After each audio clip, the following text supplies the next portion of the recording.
తెలివైన వాళ్ళు తాగుబోతులు అవుతున్నారంట. సో, ఎందుకు తెలివైన వాళ్ళే తాగుబోతులు అవుతున్నారు అని ఒక రీసెర్చ్ చేశారంట. సో, తెలివైన వాళ్ళు తాగుబోతులు అవ్వడానికి మెయిన్ రీజన్ చిన్నప్పటి నుంచి ఉన్న వాళ్ళ ఐక్యూ అంట. ఆ ఐక్యూ అనేది ఈ తాగడానికి చాలా ఇంపాక్ట్ చూపిస్తూ ఉంటుంది. ఎవరికైతే ఐక్యూ 125 ఎబోవ్ ఉంటుందో వాళ్ళు పెద్ద అయిన తర్వాత వాళ్ళే మందుబాబులు అవుతున్నారంట. అదేంటి బ్రెయిన్ ఉన్నోడు జాగ్రత్తగా ఉండాలి కానీ జానీ వాకర్ తాగడం ఏంటి అని చెప్పి చాలా రీసెర్చ్ చేశారంట. అంటే నార్మల్గా ఉన్నవాడు వాడి లోకంలో వాడు ఉంటాడు, వాడి సమస్యల్ని వాడిని సార్ట్ అవుట్ చేయడానికే టైం సరిపోదంట.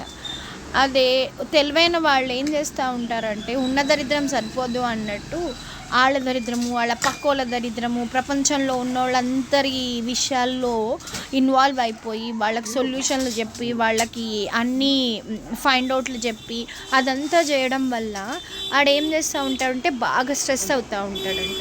ఆ స్ట్రెస్ నుంచి బయటికి రావడానికి వాడు చూస్ చేసుకునే ఆప్షన్ ఏంటంటే మందంట. మందు తాగో లేకపోతే వాడు ఏదో ఒక స్మోక్ చేసో వాడు కొంచెం రిలాక్స్ అవుతాడంట. అదైతే కరెక్టే కదా. అవును, వాళ్ళ లోకల్లో వాడే ఉన్నాడు అనుకోండి, అప్పుడు వాడి సమస్యలు వాడికి సాల్వ్ చేసుకోవడానికే టైం సరిపోదు. ఇంకా పక్కోళ్ళ సమస్యల్ని కూడా సాల్వ్ చేసుకోవడానికి ట్రై చేశాడు అనుకోండి, అప్పుడు ఏమవుతుంది? ఇట్లాంటివే జరుగుతూ ఉంటాయి.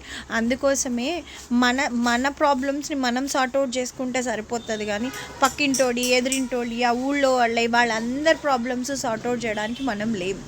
వాళ్ళ ప్రాబ్లమ్స్ వాళ్ళు సార్ట్అవుట్ చేసుకుంటారు. ఏదైనా ప్రాబ్లం వచ్చినప్పుడు ఆ ప్రాబ్లం వరకే చూడండి కానీ ఇన్వాల్వ్ అయిపోయి ఓవర్గా థింక్ చేసి ఓవర్గా అయిపోయినప్పుడు నువ్వు స్ట్రెస్ ఫీల్ అయినప్పుడు నిన్ను బయటికి తీసుకోవడానికి ఎవడు ఉండడు.